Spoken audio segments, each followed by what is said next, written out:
Good morning, good afternoon, good evening. I'm Ezekiel Capito with my group mates Melrich Joseph Malyonga and Arnold Palalon. Our topic is evil in worm gear. So let's get to it. Number one, a work rotating at 1150 RPM drives a worm gear. The velocity ratio is 15 to 1. A 10 HP motor is used to supply the worm with worm pitch gear, diameter of 3 inch, by the tangential force on the worm. This differentiation of the motor. The formula of tangential force is torque over diameter over 2. But the torque is missing, so we're going to find the torque using the formula of power, which is power equals 2 pi Tn. We're gonna derive it, so it will be like this. So 10 horsepower, we're going to convert it to feet pound per minute. So we're going to multiply it by 33,000 to cancel the HP.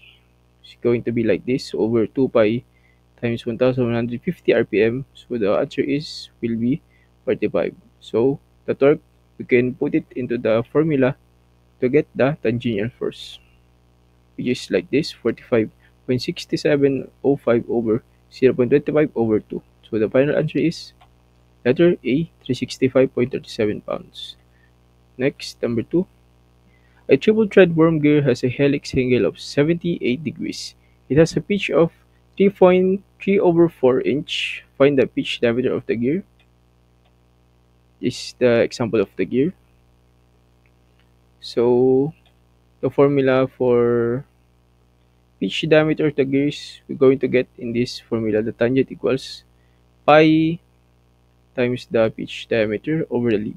We're going to derive it, so it's going to be like this. So the final answer is 3.36944 inch, which is letter D. Next, number 3, a 3-thread worm rotating at 1000 RPM drives a 31-tooth gear. Find the speed of the gear. This is the sample of the gear. So we're going to use this formula. The speed of the worm over the speed of the gear equals to tooth gear over the number of threads on the worm.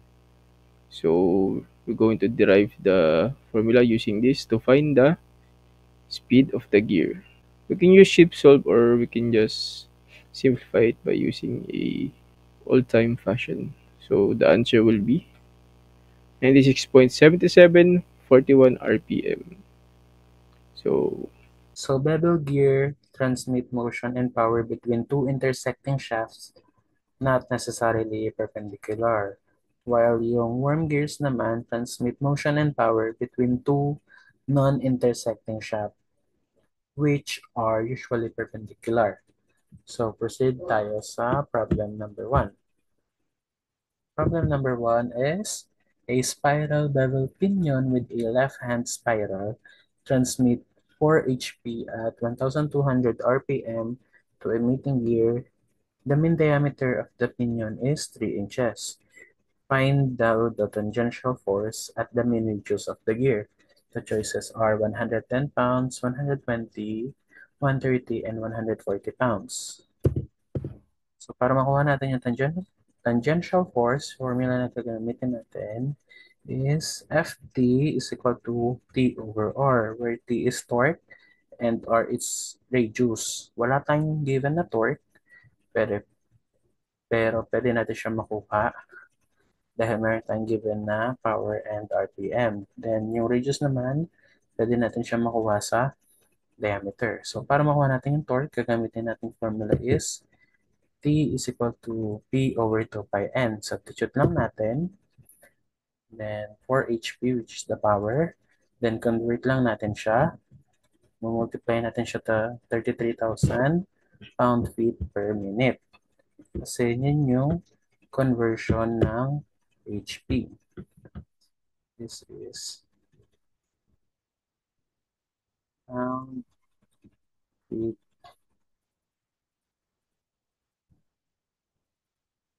per minute.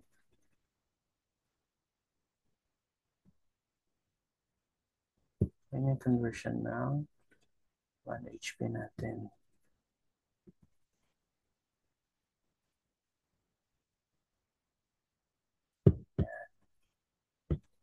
Then, ang makukuha natin sagot dyan is 17.507043 pound-feet kasi makakancel yung minute dito sa RPM, HP, kaya matitira is pound-feet. So, meron na tayong torque. I-substitute na natin doon. Magiging T over D over 2. Then, 17.507043 pound-feet divided by 1.5 dahil yung diameter natin is 3. Then divide sa 2, kaya naging 1.5. Pero naka-inch siya, kaya i-convert natin siya sa feet, which 1 feet is equal to 12 inches. Kaya ganyan. Ang magiging sagot is 140.0563 or yung ating letter D. For number 2 naman, the cone angle of pinion of a pair of level gear is 30 degrees daw. Tapos for the gear naman daw is 60 degrees. If the pinion turns at 300 RPM, find the speed of the gear. Yung mga choices are 173.21, 183.21, 193.21, and 203.21. So yung formula is nagagamitin NG over NG sine angle ng G is equal to NP sine angle ng P. So substitute lang tayo dahil hinahanap natin yung NG or yung speed ng gear. Then given naman yung angle ng gear which is 60 degrees.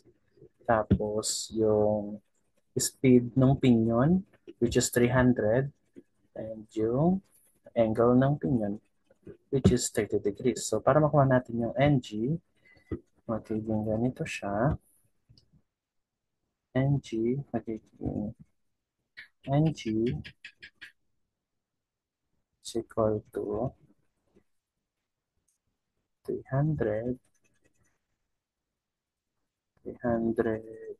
RPM, multiply natin siya sa sine 30 degrees. Divide natin siya sa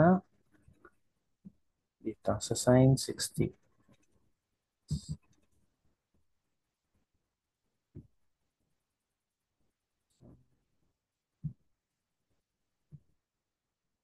$60.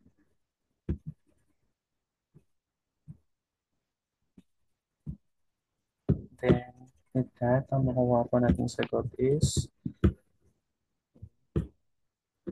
ang makuha natin sagot ay 173.2050808 RPM which is yung ating letter A.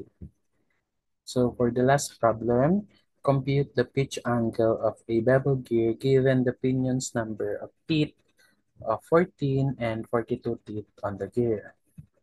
Pinapahanap ko yung pitch angle ng bevel gear given yung teeth ng gear natin at saka ng pinion. So yung formula na gagamitan is tan angle ng gear is equal to TP over TG. Sa original formula, ang ginamit is NP over NG. Pero yung N po kasi, usually na ginagamit siya sa RPM or yung speed. Kaya pinalitan po natin siya ng T para mas madali at hindi malito. So substitute lang natin. Ayan. Tan angle ng gear is equal to 14 over 42. So para makuha natin yung angle ng gear, 13 over 42. Yan po. Then, makukuha ang sagot po dyan pag kinalculate natin sa arctan which is shift tan 14 over 42. Ang makukuha ang sagot is 18.434948 Ito po yung ating letter A. So, yan po yung mga problem set ng ating bevel and worm gear. Thank you!